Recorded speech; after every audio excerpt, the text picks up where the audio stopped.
오늘 저희는 단 한 문장으로 경제학계 전체를 뒤흔들었던 아주 도발적인 주장을 한번 깊게 파헤쳐보려고 합니다. 그 문장은 바로 이겁니다. 네, 바로 이 문장입니다. 인플레이션은 언제 어디서나 화폐적 현상이다. 노벨 경제학상 수상자인 밀턴 프리드먼이 남긴 이 한마디가요. 수십 년 동안 경제학계를 둘로 나눠버린 거대한 논쟁의 불씨가 됐죠. 근데 솔직히 이 문장 좀 오만하게 들리지 않으세요? 언제 어디서나 라니. 아니 어떻게 세상의 모든 복잡한 경제 현상을 이렇게 딱 한 문장으로 단정 지을 수 있다는 걸까요? 그래서 오늘 저희는 바로 이 대담한 문장 속에 도대체 어떤 논리가 숨어 있는지, 그리고 이게 어떤 파장을 불러왔는지 한번 제대로 해부해 보려고 합니다. 그러니까 프리드먼의 이 선언은 그냥 제 생각은 이렇습니다 하는 수준의 의견이 아니에요. 인플레이션이라는 건 시대와 장소를 초월하는 보편적인 법칙이라는 아주 대담한 주장인 거죠. 자, 정말 그럴까요? 역사를 한번 들여다보죠. 예를 들어 저 멀리 고대 로마 제국. 이 로마가 전쟁 비용을 감당하려고 은화에다가 구리 같은 값싼 금속을 섞기 시작했어요. 돈을 더 많이 만들어내려고요. 그 결과가 어땠을까요? 당연히 은화의 진짜 가치는 뚝 떨어지고 물가는 하늘 높은 줄 모르고 치솟았죠. 이건 옛날 얘기고 좀 더 가까운 예시를 볼까요? 1차 세계대전 이후에 독일, 바로 바이마르 공화국입니다. 전쟁 배상금을 갚으려고요. 돈을 그냥 말 그대로 미친 듯이 찍어냈습니다. 상상해 가세요? 사람들이 월급을 받으면 손수레에 돈을 싣고 가게로 달려가야 했다니까요. 왜냐하면 빵 한 덩어리 사는데 수십억 마르크가 필요했거든요. 그러니까 이 이론의 핵심은 이거예요. 로마의 은화든 바이마르의 지폐든 본질은 결국 돈의 양, 즉 통화량의 문제였다는 겁니다. 이런 관점에서 보면요, 전쟁 때문에 공급망이 무너졌다거나 가뭄이 들었다거나 하는 것들은 그저 상황을 악화시킨 방아쇠 역할에 불과하다는 거예요. 지속적인 물가 상승을 일으키는 근본적인 동력은 아니라는 아주 단호한 주장이죠. 그런데 바로 이 지점에서 아주 강력한 반론이 등장합니다. 바로 1970년대의 오일 쇼크죠. 과연 이것도 그냥 돈 문제라고만 설명할 수 있을까요? 이 슬라이드를 보시면 논쟁의 핵심이 아주 명확해집니다. 프리드먼의 주장은 수요 견인 인플레이션이라고 불려요. 말 그대로 시중에 풀린 너무 많은 돈이 한정된 상품을 쫓아가면서 가격을 위로 끌어올린다는 거죠. 반면에 오일 쇼크를 근거로 한 주장은 비용 인상 인플레이션입니다.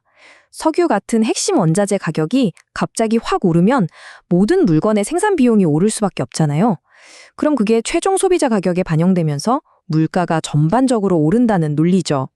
사실 이게 훨씬 더 직관적이고 설득력 있게 들리기도 합니다. 하지만 화폐론자들은 여기서 물러서지 않습니다. 여기서 그 유명한 마른 장작 더미 비유가 등장하죠. 자, 인플레이션이라는 거대한 불이 어떻게 타오르는지 한번 보세요. 1단계, 마른 장작 더미가 있습니다. 이게 뭐냐면 1970년대 세계 경제가 베트남 전쟁 비용이나 여러 사회복지 프로그램 때문에 이미 시중에 돈이 엄청나게 풀려 있었다는 거예요. 말 그대로 바싹 마른 장작더미 같았다는 거죠. 2단계, 여기에 성냥불이 던져집니다. 그게 바로 1970년대 오일 쇼크였고요. 그리고 3단계, 거대한 불길이 모든 걸 삼켜버립니다. 여기서 중요한 건 성냥불 하나가 이렇게 큰 불로 번진 건 애초에 주변 환경이 불이 붙기에 너무나 완벽한 조건이었기 때문이라는 분석입니다. 이 비유를 따라가면 정말 흥미로운 지점에 도달하게 됩니다. 관점이 완전히 바뀌거든요. 인플레이션은 더 이상 석유 파동 같은 우리가 어쩔 수 없는 외부 충격이나 자연재해가 아니게 됩니다.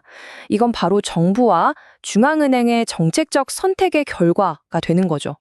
책임의 화살이 향하는 곳이 완전히 달라지는 순간입니다. 자, 이론 얘기는 이쯤 하고요. 이제 현실 세계에서 이 이론이 정말 통하는지 한번 확인해 봐야겠죠?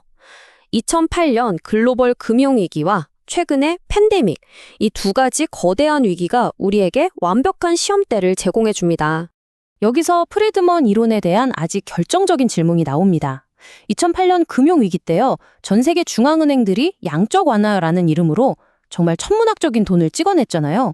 그럼 이론대로라면 어마어마한 인플레이션이 왔어야 맞는데 실제로는 어땠죠? 오히려 한동안 물가가 너무 안 올라서 디플레이션을 걱정했죠. 이건 프리드먼 이론의 완벽한 패배처럼 보이는데요.